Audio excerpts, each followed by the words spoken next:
Hi guys, welcome back to my channel. I hope you're having a great day so far and welcome to today's video where I'm going to be sharing my ranking of all of my Pat McGrath Mothership palettes. I have 8 Mothership palettes. I feel like there's been a lot of movement, a few new additions since I last ranked these palettes, and one very controversial addition.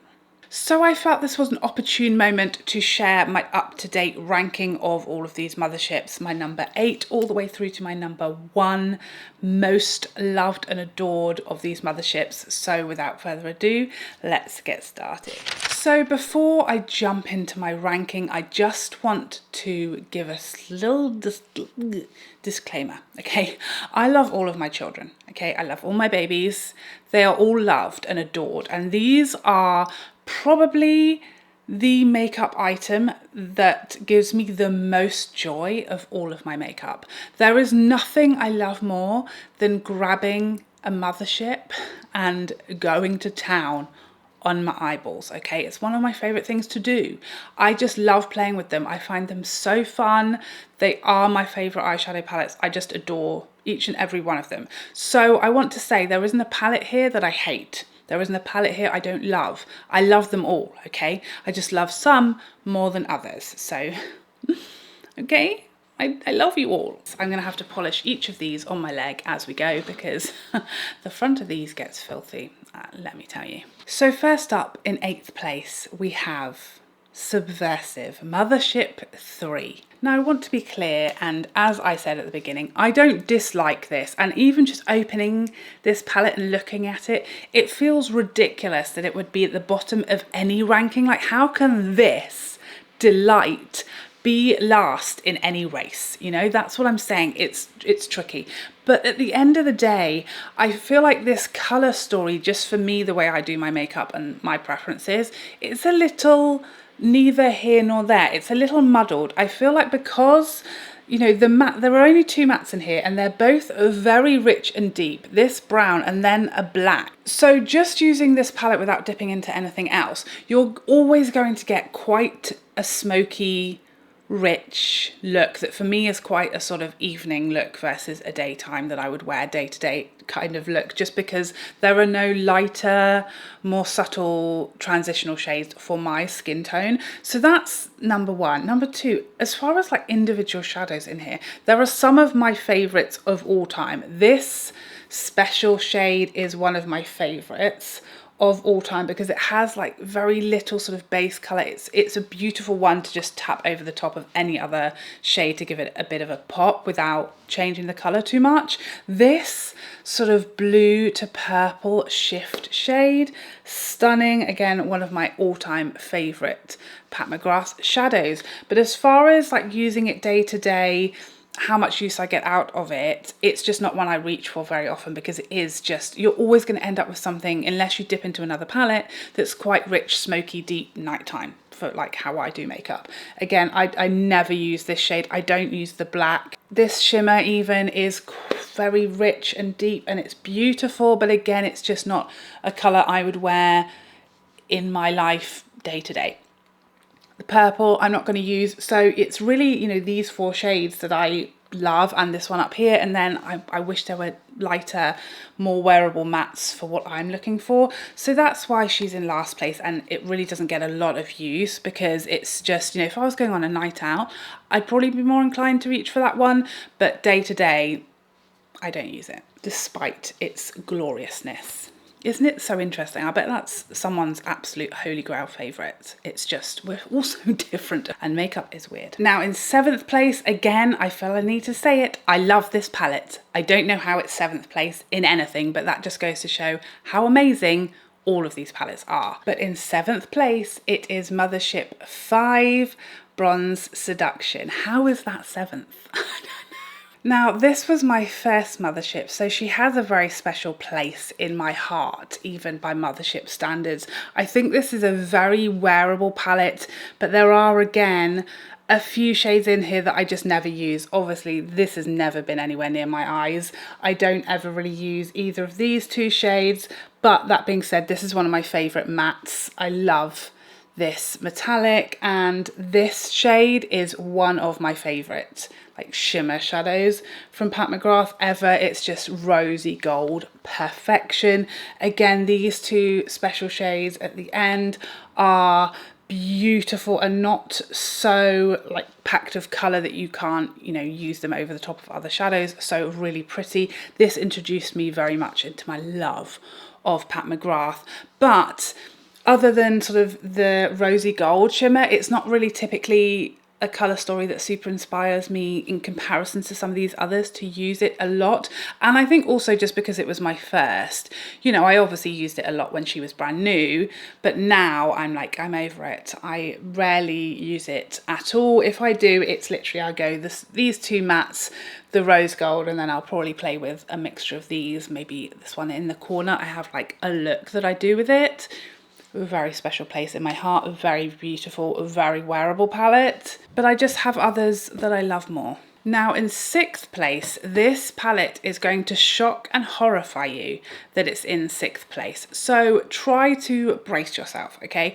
I know this is going to be a shock. This palette has plummeted down the rankings in like, I don't know whether it's this year, in the last 12 months maybe, but it's where we're at. It's my truth. It's Mothership 8. Divine Rose 2. This was my holy grail for a long time. This was my number one, okay? So I don't know what to tell you. I really, when this came out, it was my holy grail, my favorite, my top number one palette of like all time, let alone Mothership. And it was really right up there in my favorites for a very, very long time. And that's not to say I don't really love it and I don't still use this. I do. I just feel like this year, really my like taste and preference and what I found just really suits me and that I love to wear. It's just not this color story anymore. It's a bit too bright and loud, and again, I will still wear this and love it, but it's just not my favorite type of color story anymore. It's just a little too bright, a little too loud, a little too colorful, and not the colors I typically love and reach for when I do feel like being more colorful. I just, yeah, and again, there are some stunning shadows in here, standalone shadows that I adore and that are right up there with my favourite shadows. This, is it Sextraterrestrial, some kind of sexy name, was one of the biggest joys of my life. I mean, is it green? Is it pink? Is it green? Is it pink? It's both. Who'd have thought it? You know, again, this sort of coppery shade is one that I actually like. It's got a bit of a shift to it. And this shade down here is one of, like, it's probably top 5 of all of my favourite Pat McGrath shadows. It's just the most perfect, like champagne, gorgeous, stunning lid shade. So it's got some real wow factor shadows in there. Again, the mattes are like not my very, you know, a very sort of peachy and then a purple matte, not my favorite tones to use for mattes. So I think that's why over time I got very, very excited about this when it came out, and I had a love affair with it for a hot minute. But it faded quickly, and I think just because it's just really not me, I've decided. But I got a lot of joy out of it, and I got very excited because it was quite different to anything that I'd had from Motherships at the point this, you know, came out. So yeah, I think that's definitely plummeted down the rankings the most from my collection because it's just, it doesn't feel like my style anymore. My hand is going to be so glittery by the end of this. Okay, so we're into the top 5, and in 5th place, it's the original Mothership 1 Subliminal. This is one of these palettes that it really could be like lower down or it could be much higher, because the thing is, this is just stunning. I feel like it's so different to any of the other Motherships as far as the colour story, but it's also different to like anything else I have in my collection. It's so perfect. If you like cool tones, it's just looking at this, it's stunning to just look at. It's so beautiful, it's quite unique, it's very cohesive if you're looking to do this kind of look. You've got so many options, and everything in there other than maybe like the super deep matte is very, like, it goes together so beautifully and it just all works so beautifully, and you can do actually quite a wearable look with this palette. What I find is that I just don't use it very often. I don't think I'm really a blue eyeshadow kind of girl, and therefore I love using this more so in winter. I would never use this spring, summer. I feel like in winter I start to be drawn to it again. It's just such a special color story to me, such a special palette. It's so stunning and it's so eye-catching. It's so special, the looks that you can achieve with this. It's just like it says Pat McGrath more than anything else. And these shadows at the end are some of the most beautiful shadows known to man. They're insane. Whenever I use or wear this palette, I get so many, they're just a very wow factor. They really are. And this gold as well, you know, we all like would love to see, you know, no golds in a palette one day, but this is like the gold of all golds. Like for an inner corner pop, it's stunning. I think as well, you know, some of the like sort of more wearable shades in here are so pretty, so beautiful, not quite so, you know, shimmery and sparkly, so not so intimidating to wear. Really underestimated. These two shadows in particular, that's these two down here, are so beautiful and again so pretty, soft, cool toned, really elegant shadows. I think this is so stunning, and it's very versatile. You know, you really can do something very understated, very sort of muted, or you can do something over the top, wow factor, stunning. It's an incredibly beautiful palette. It could be number one, but I just feel like I don't wear it a lot, I don't use it a lot because I'm just not really a blue eyeshadow girl. It has its moment and every now and then I feel like it. I feel in the mood for blue, but it's not that often and it really is confined to the winter months. So I feel like I can't rank it any higher, regardless of how much I appreciate and think it's very, very special. It's just not my cup of tea exactly. Do you know what I'm saying?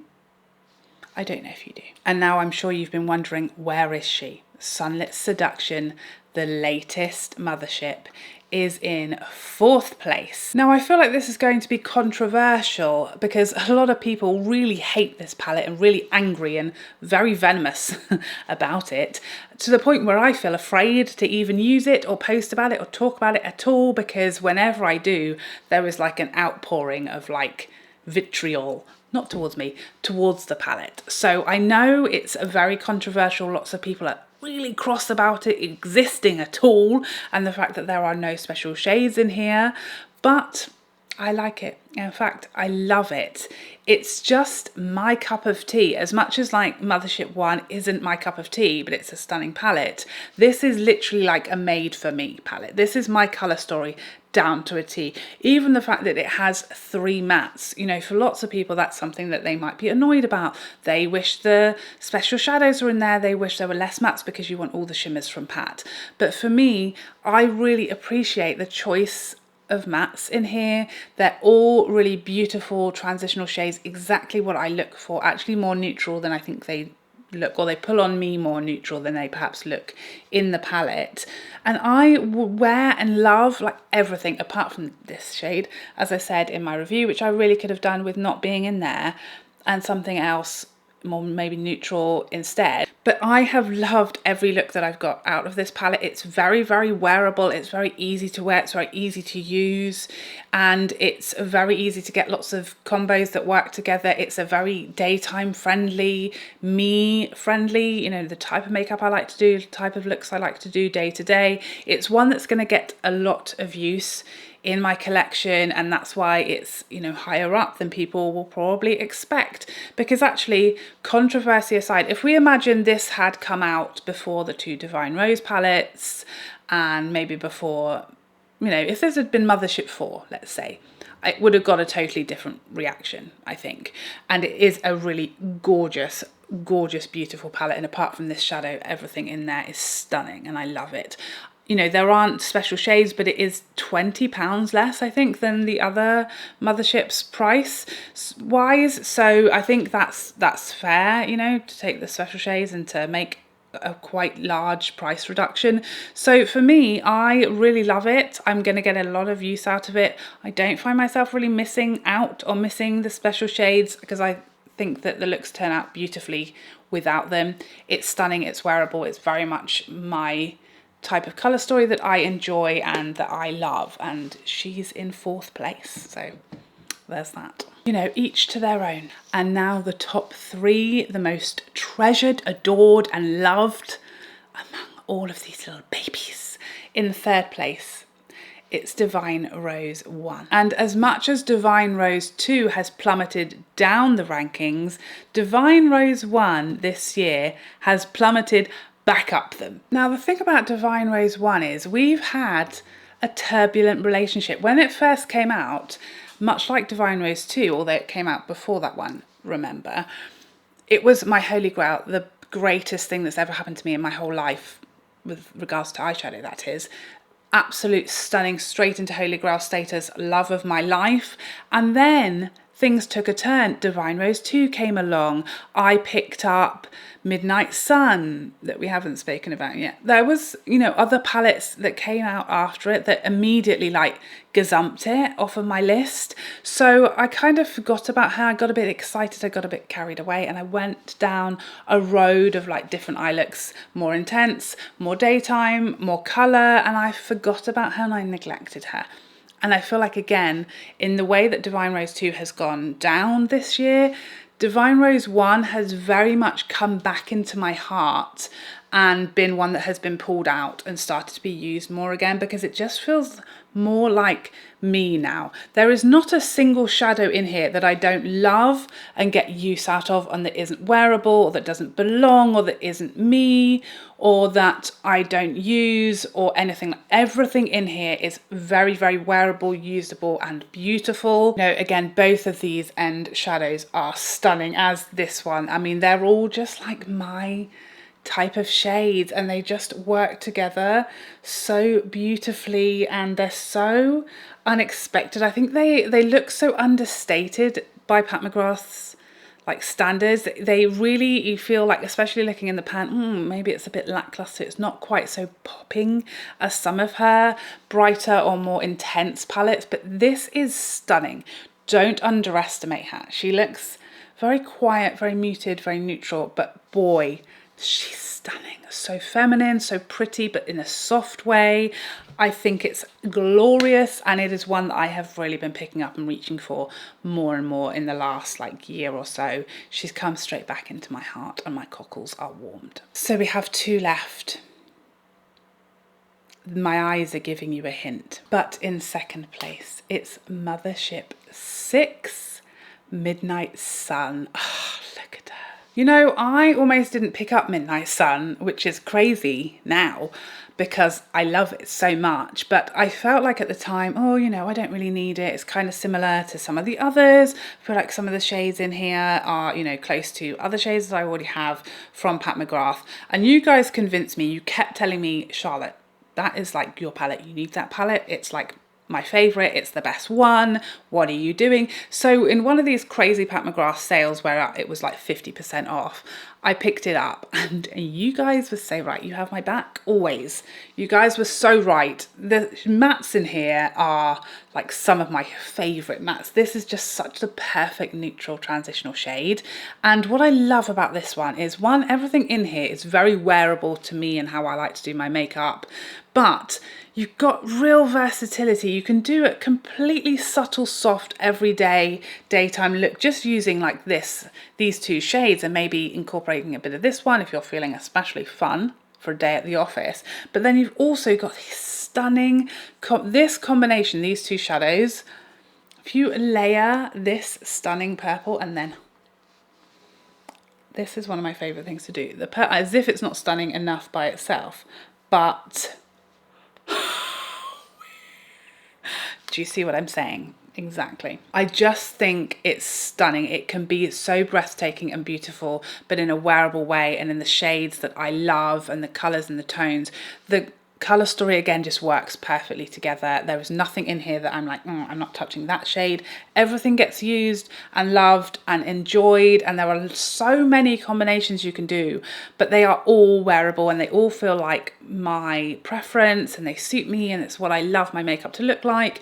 It's just a very me palette. Everything is so beautiful. Even this, like, again, is this a coppery shadow? Yes, but it's so stunning and it works so beautifully. It's actually one that I really enjoy in the summer as well. But the purple, I mean, these 3 shades in here, again, are really just beautiful sort of taupey, browny, goldy kind of shade. Again, it's just super wearable as a one and done shadow.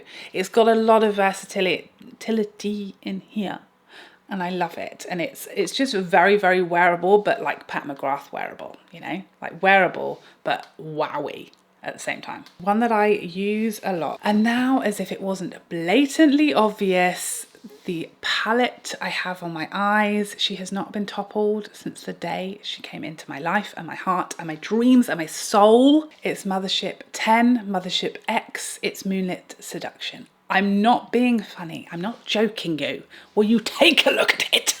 I can't even look at her again. I just, beside myself. This palette, it's ridiculous how glorious it is. It's very much like an over-the-top Pat McGrath looking palette, but it's like Pat reached into my brain and plucked out like my dream palette. It's literally made for me. It has some pretty neutral mattes as well as like a cooler one, so that if things get a little warm, I've got that little number to cool things down. I think the matte formulas in here are also excellent, but every flipping shimmer in here, it's like, it's my dream shimmer. This one is the shimmer that I used on my eyes today, and then what did I do? I went over a little in the middle with this special shadow, these, and then the duochrome.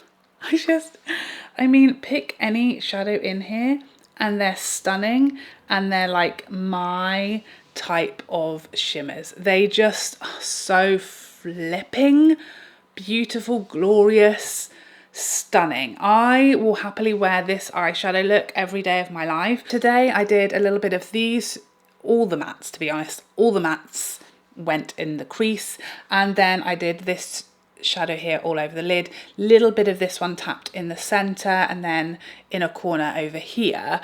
But I just absolutely love going with these 2 mattes and then this special duochrome as well. That's a stunning go-to look for me. And this shadow, stunning for like a one and done, stunning for like an everyday. It's just so beautiful.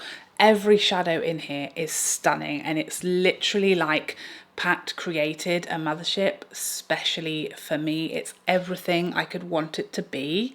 I don't even know how she'll ever beat this. Like, for me personally, how there'll ever be a new #1. I can't stop using it.